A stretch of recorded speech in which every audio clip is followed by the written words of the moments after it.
Hello दोस्तों, आप सभी का स्वागत है आपके channel study with PK Y पर। तो दोस्तों, आरआरसी ईआर कोलकाता यानी आप इसे ईस्टर्नल कोलकाता भी बोल सकते हैं। दोस्तों, आरआरसी ग्रुप डी से संबंधित फिर से एक नया नोटिस आया है। अभी कुछ दिन पहले यानी आप बोल सकते हैं 15 तारीख को ही लास्ट डीबी का डेट था। उस दिन उस दिन दो नोटिस आया था, एक बायोमेट्रिक को लेकर, एक एब्सेंट को लेकर कैंडिडेट का, और उन्हें 19 तारीख को चांस दिया गया था। लेकिन आज फिर से एक नोटिस आया है ईस्टर्न द्वारा आरआरसी ग्रुप डी से संबंधित। और ये नोटिस में क्या है, किस विषय में है, आपको पूरी जानकारी इस वीडियो में देंगे। विस्तार से आप बने रहें, एकदम ऑफिशियली है, आप जाके साइट से डाउनलोड कर सकते हैं इस नोटिस को, आप पूरी जानकारी ले सकते हैं।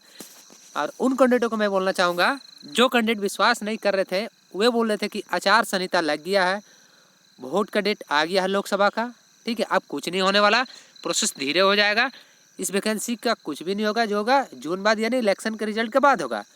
तो आप ही देखिए दोस्तों, मैंने एक वीडियो इस पर बनाया था कि जो ऑन गोइंग प्रोसेस वैकेंसी का है, जो चल रही है, जो प्रीवियस न्यू वैकेंसी की बात नहीं कर रहा दोस्तों, जो पहले चल रही है वो चलते रहेगी, उस पर कोई फर्क नहीं पड़ेगा। नोटिस आते रहेगी, चाहे किसी का सेकेंड डीबी हो तो थर्ड डीबी आएगी, किसी का थर्ड डीबी हो तो फोर्थ डीबी आएगी, या किसी का रिजल्ट नहीं आया है तो उसका रिजल्ट आएगा, या किसी का आंसर की नहीं आया तो उसका आएगा।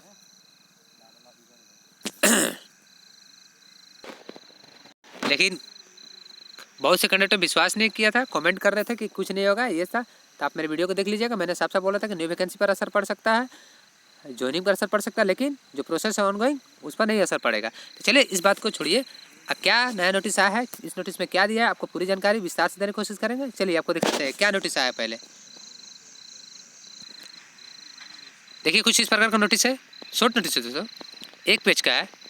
आप जाके आरआरसी ईआर कोलकाता का जो साइट है उस पर से डाउनलोड कर सकते हैं। देखिए, ये आज ही का डेट में 18 तारीख यानी बोल सकते हैं 18 मार्च 2024 ईस्टर्न कोलकाता, ठीक है। देखिए क्या दिया हुआ है, री medical examination of temporary unfit candidates against CN number RRC01/2019, यानी बोल सकते हैं उन कैंडिडेटों का इस नोटिस में नाम है, रजिस्ट्रेशन नंबर के साथ देख सकते हैं, जो टेम्परेरी अनफिट हो गया था, यानी उन्हें कुछ कारण कुछ होगा जिसके कारण उन्हें टेम्परेरी अनफिट किया गया था मेडिकल में। यानी बोल सकते हैं थोड़ा ये उतना भी बड़ा केस नहीं होगा, उन्हें कुछ टाइम दिया गया था, समय दिया गया था, ठीक है। फिर से उन्हें री मेडिकल के लिए, जो री मेडिकल एग्जामिनेशन है, उन्हें फिर से बुलावा है। अब किस डेट में और कब इन्हें कहाँ रिपोर्ट करना है, सभी बातें आपको बताएंगे। आप देख सकते हैं टोटल 5 कैंडिडेट हैं। डेट ऑफ मेडिकल एग्जामिनेशन 22 तारीख, हावड़ा हॉस्पिटल, लिलुआ हॉस्पिटल।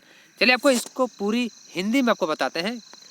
कितने कैंडिडेट खाली ऐसे देख के समझ नहीं रहे होंगे, नहीं समझ में आ रहा होगा, कितने को समझ में आ रहा होगा। तो उन कैंडिडेटों के लिए जो इंग्लिश बहुत लगभग नहीं समझ पा रहे हैं, आपको हिंदी में बताते हैं। चलिए मैंने हिंदी में कन्वर्ट कर लिया है। देखिए कुछ इस प्रकार का मैंने हिंदी में कन्वर्ट कर लिया, आपको समझ में आए, आपको आसानी हो इसके लिए, ठीक है। मेरा कोई शौक नहीं है दोस्तों। देखिए अब क्या है, 18 तारीख 18 मार्च देख सकते हैं, पूर्वी रेलवे, ठीक है। CN RRC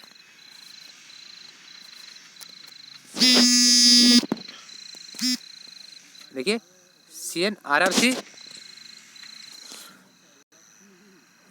RRC 01/2019 के तहत अस्थायी अनफिट उम्मीदवार की पुनः चिकित्सा परीक्षण, यानी फिर से उनका जो टेम्परेरी अनफिट थे उनका चिकित्सा होगा, यानी मेडिकल एग्जामिनेशन मैंने मेडिकल चेक होगा।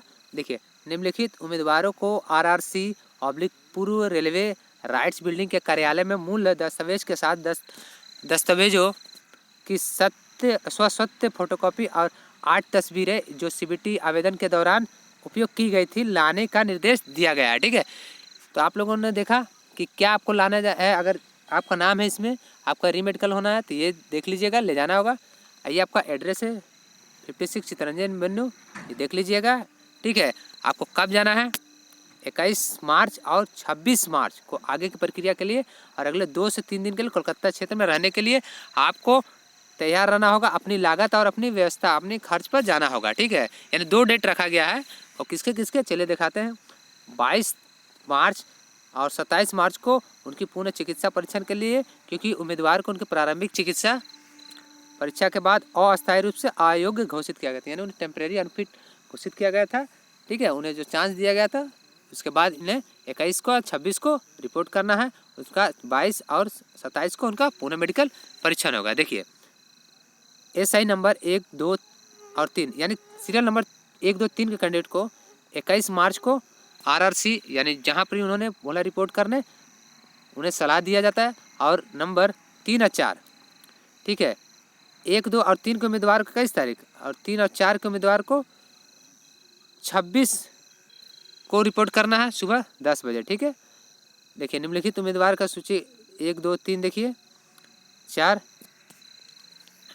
ठीक है दोस्तों, यहाँ दोस्तों देखिए टोटल ये आपको 5 कैंडिडेट नजर आएंगे, यहाँ 5 कैंडिडेट होगा। ये दोस्तों देखिए 1, 2, 3 तो दे दिए हैं, यहाँ 4, यहाँ 5 होना चाहिए मेरे अनुसार। ठीक है, बाकी जो है आप इंग्लिश में देख लीजिएगा क्या दिया हुआ। उसके बाद ये नाम उनका, रजिस्ट्रेशन नंबर नाम रजिस्ट्रेशन नंबर। देखिए 22 तारीख को इनका क्या होगा, चिकित्सा परीक्षण यानी मेडिकल एग्जामिनेशन होगा। Howrah orthopaedic hospital, Howrah orthopaedic यानी शुरू के 3 कैंडिडेटों का हावड़ा हॉस्पिटल में जो ऑर्थोपेडिक है उनमें होगा, और फिर लास्ट के 2 कैंडिडेट का लिलुआ अस्पताल में होगा। ठीक है, टोटल 5 कैंडिडेट हैं। उसके बाद देखिए अप्रयुक्त के यहाँ देखिए दोस्तों ये कहा गया, यह निर्देशानुसार दस्तावेज जमा नहीं करता है तो उसे कोई अवसर, यानी बोल दिए दोस्तों यहाँ आपको जो लिखा हुआ मैं साफ साफ बता दूँ। ठीक है, कि अगर वो कैंडिडेट जिन्हें बुलाया गया रिपोर्ट करने, अगर वो नहीं जाते हैं 21 तारीख या 26 तारीख को, जो कैंडिडेट है 5 में, तो उनकी उम्मीदवारी रद्द की जा जाएगी, उनका भविष्य में कोई भी सुनवाई नहीं होगा। इसीलिए कैंडिडेट अगर आपका है, अगर आप फिट हो चुके हैं पूरी तरह से, तो आप जाइए अपना मेडिकल एग्जामिनेशन कराइए, अपना एक सीट पक्का कीजिए, मूल दस्तावेज यानी ओरिजिनल डॉक्यूमेंट जो जो उन्होंने इंस्ट्रक्शन में दिया है लेकर जाइए, गलती मत कीजिएगा, एक भी डॉक्यूमेंट्स को नहीं छोड़िएगा। ठीक है, और अच्छे से जाइएगा। अब देखिए उपयुक्त के संबंध में जानकारी उम्मीदवार की ईमेल आईडी पर सूचित कर दी गई है, जैसे कि उसने ऑनलाइन आवेदन में प्रदान किया था। यानी आपका डिटेल, यानी 5 कैंडिडेटों में आप हैं तो आपका डिटेल आपका ईमेल में भेज दिया गया है। आप ईमेल में देख लीजिए, वहाँ से पढ़ लीजिए कि क्या RRC ने क्या बोला है, क्या इंस्ट्रक्शन दिया है। ठीक है, क्या डॉक्यूमेंट्स ले जाना है। फिर से यह दोहराया जाता है, यानी फिर से RRC कर रहे हैं कि उम्मीदवारी रद्द करने से पहले यह आखिरी मौका और अंतिम कॉल, यानी आपको फिर से बोला जा रहा है कि आपको उम्मीदवारी रद्द करने से पहले आपको एक लास्ट मौका दिया जा रहा है, अंतिम। ठीक है, RRC CN नंबर 01/2019 के खिलाफ कोई और मौका नहीं दिया जाएगा। यानी बोला जा रहा है कि ग्रुप डी से संबंधित जो भी है आपको ये लास्ट मौका, इसके बाद कोई मौका नहीं दिया जाएगा। आप कितनों भी बोलते रहें, ठीक है, किसी भी अपील पर विचार नहीं किया जाएगा। ठीक है, और उम्मीदवारी रद्द की जाएगी। तो बस दोस्तों इस वीडियो में आपको इतना ही बताना था कि लेटेस्ट नोटिस आ गया है, आप जाके RRC के साइट से डाउनलोड कर सकते हैं, आप पूरी जानकारी ले सकते हैं। अगर वीडियो आपको अच्छा लगा प्लीज़ लाइक कीजिएगा, चैनल को अभी तक सब्सक्राइब नहीं किया है तो सब्सक्राइब कर लीजिए, ऐसे नए नए नोटिफिकेशन लेटेस्ट फास्ट इंस्टॉलेशन से संबंधित पाने के लिए। चलिए मिलते हैं नेक्स्ट वीडियो में नए इन्फॉर्मेशन के साथ। Thank you for watching.